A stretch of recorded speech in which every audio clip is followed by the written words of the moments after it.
कल पूरी रात के आखिरी पहर भी हमने देखा कि किस तरीके से करोड़ों लोग बरसगीर पाको हिंद में बैठे इस मुकाबले को देख रहे थे। जावलिन के बारे में हम में से कोई भी ज्यादा नहीं जानता, बल्कि चंद साल पहले तक तो शायद हमने कभी इस स्पोर्ट को देखा ना हो, सीरियसली ना लिया हो।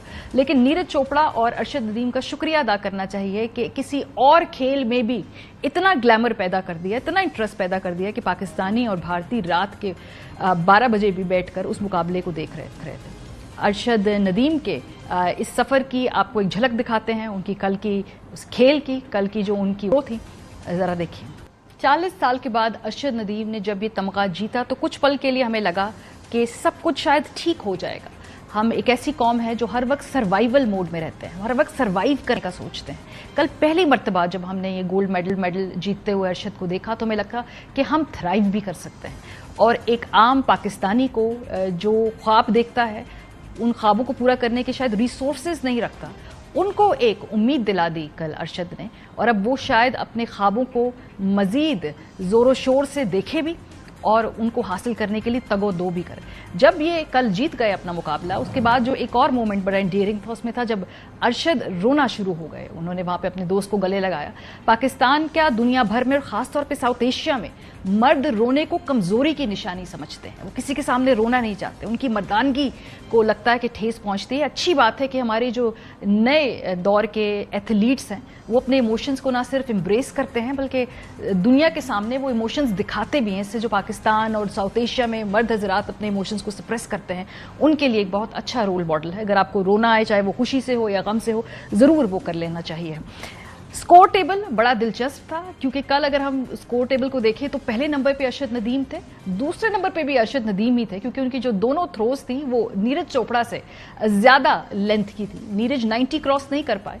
अरशद ने पहले 92.7 थ्रो के साथ इस मुकाबले को जीता, लेकिन जो उनकी आखिरी थ्रो थी वो भी 90 के करीब से ज्यादा उनकी थ्रो की लेंथ थी। तो अगर हम देखें तो गोल्ड भी उनका, सिल्वर भी उनका, ब्रॉन्ज कहीं नीरज चोपड़ा को मिलता है। लेकिन दोनों की कमरादरी बड़ी कमाल है, दोनों का साथ बड़ा शानदार है। हमेशा से वो साथ एक दूसरे के साथ खेलते रहे हैं। और जीतने के बाद अरशद नदीम ने बड़ी इंटरेस्टिंग बात बताई मीडिया को। उन्होंने बताया कि वो तो क्रिकेटर बनने निकले थे, पाकिस्तान में हर किसी क्रिकेटर होने का ही ख्वाब होता है और यही ख्वाब अरशद ने देखा। लेकिन उनको मेंटोर अच्छे मिले, उनको कोच अच्छे मिले जिन्होंने उनको बताया कि तुम्हारी स्ट्रेंथ कुछ और है। इसके बारे में अरशद ने क्या कहा, सुनिए। अगर जर्नी की बात करें तो जैसे नीरज चोपड़ा भाई ने बताया कि गांव लेवल से स्टार्ट की, तो मैंने भी गांव लेवल से स्टार्ट की। लेकिन बेसिकली मैंने मसला आल पंजाब जो है वो क्रिकेट खेली। मेरी क्रिकेट की बड़ी अच्छी गेम थी, एज ए बॉलर था मैं। फिर मुझे क्रिकेट छोड़नी पड़ी और इसके साथ साथ मेरी फुटबॉल की बड़ी अच्छी गेम थी, मैं फुल बैक बड़ा अच्छा था। और कबड्डी की भी बड़ी अच्छी गेम थी, बैडमिंटन भी मैंने खेली। और फिर ये सारे छोड़ के स्कूल लेवल में फिर मैंने एथलेटिक्स स्टार्ट कर दी। तो एथलेटिक्स में मैंने काफ़ी इवेंट्स किए, जैसे कि 4 थ्रोज हैं, शॉट पुट भी मैंने किया है, javelin throw, discus throw, hammer throw, और मैंने long jump, high jump, triple jump, और इनके साथ साथ 100-200 गेम भी मैंने ये इवेंट भी अल्हम्दुलिल्लाह किए। तो मैं अपने पाकिस्तान में बेस्ट एथलीट रहा अंडर डिवीज़न लेवल पे।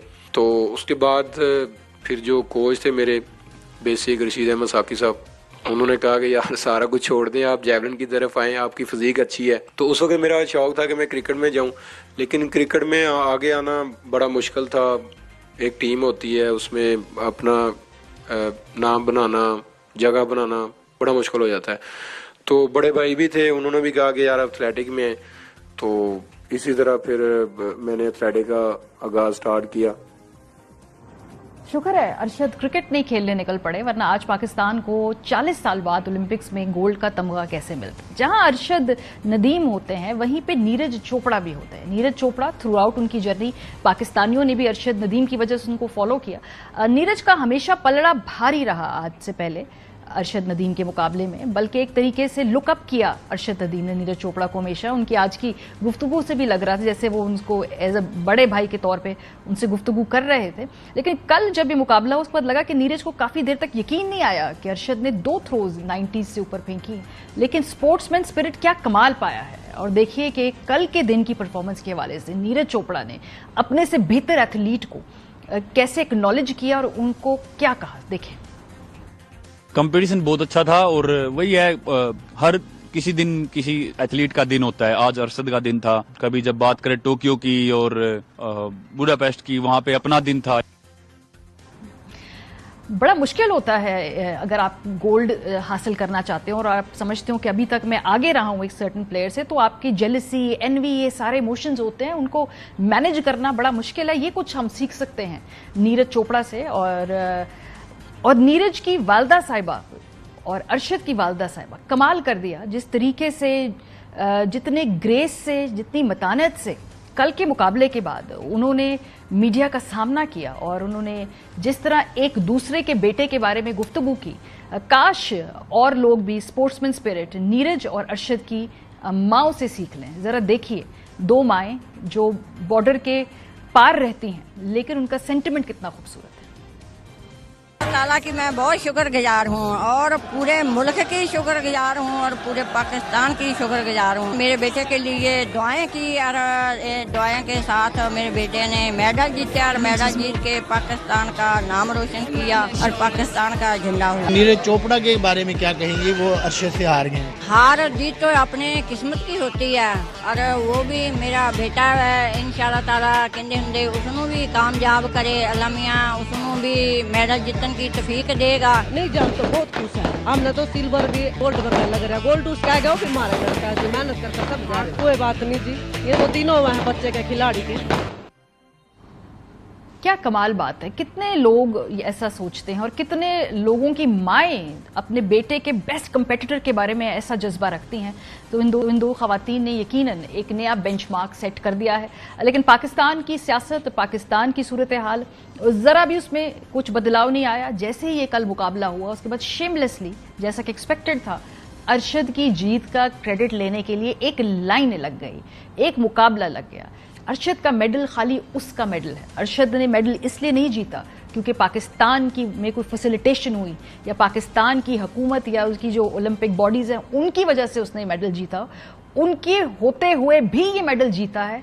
ये बहुत बड़ा कमाल किया है, क्योंकि हमारे मुल्क के अंदर सिस्टम ऐसा है कि कोई टैलेंटेड भी हो तो उसकी राह में इतनी रुकावटें बिछा दी जाती हैं कि अगर वो चाहे भी तो वो मेडल हासिल नहीं कर सकता, वरना 40 साल ना लग जाते हमें मेडल हासिल करने के लिए। तो इन तमाम रुकावटों को अबूर किया है पहले मुल्क के अंदर, फिर उन लोगों से मुकाबला किया है अरशद नदीम ने जाके। कोई छोटी बात नहीं है।